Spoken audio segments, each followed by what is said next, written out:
എന്തൊക്കെയാണ് ഗഡി പുതിയ viral news? നിങ്ങളിത് എവിടെയായിരുന്നു? പല പ്രശ്നങ്ങളും ഇവിടെ നടന്നുകൊണ്ടിരിക്കുകയല്ലേ.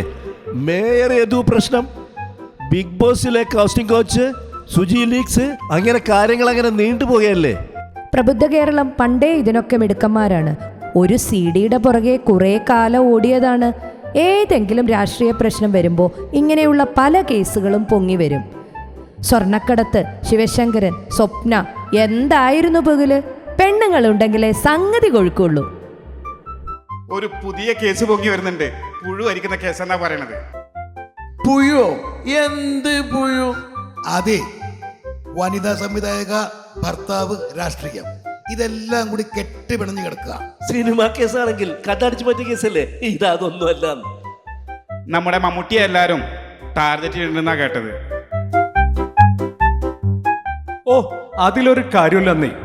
പുള്ളി ഒരു സിനിമ ചെയ്തു, അതിന്റെ സംവിധായകയും ഭർത്താവും ഡിവോഴ്സായി. ആ കാര്യത്തിൽ പുള്ളി ഇടപെട്ടില്ല എന്ന് പറഞ്ഞ് ഭർത്താവിനൊരു കൊതിക്കറിവുണ്ടായി. അതൊരു പുകിലാണല്ലോ. നമ്മുടെ മറുനാടൻ അതിൽ ഇടപെട്ടു. അയാൾ അതൊരു 3 പാർട്ടായിട്ടങ്ങ് അലക്കി. പിന്നെ പറയണോ, കുറച്ച് രാഷ്ട്രീയം, കുറച്ച് മതമൊക്കെ ചേർത്ത് ഒരാവിയൽ പരുവത്തിലാക്കി. നാം ഒരു ബ്രാഹ്മണനാണേ, നമുക്കില്ലാത്ത വികാരം എന്തിനാ മറ്റുള്ളവർക്ക്? ശേഷേ ശുംഭന്മാർ.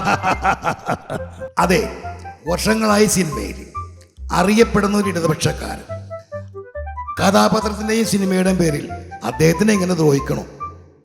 അങ്ങനെയാണെങ്കിൽ സിനിമയിൽ ബലാത്സംഗം, റോബറി, ഇതൊക്കെ ചെയ്യണവരെയും ദ്രോഹിക്കണ്ടേ? അതൊക്കെ കുത്തിത്തിരിപ്പേര് വെറുതെ പറഞ്ഞുണ്ടാക്കാണ്. ഇതൊന്നും ആരും വിശ്വസിക്കാനൊന്നും പോകുന്നില്ല. അങ്ങനെ പറയരുത്. സോഷ്യൽ മീഡിയ തുറന്നാല് ഇങ്ങനെയുള്ള ചർച്ചകൾ മാത്രമേ ഉള്ളൂ. ഇതിനൊക്കെ കൂട്ടുപിടിക്കാനായിട്ട് കുറച്ച് കമന്റ് തൊഴിലാളികളും. അത് ശരിയാണ്. സോഷ്യൽ മീഡിയയുടെ ഉപയോഗം എന്താണെന്നും എങ്ങനെയാണെന്നും പഠിക്കണം, പഠിപ്പിക്കണം.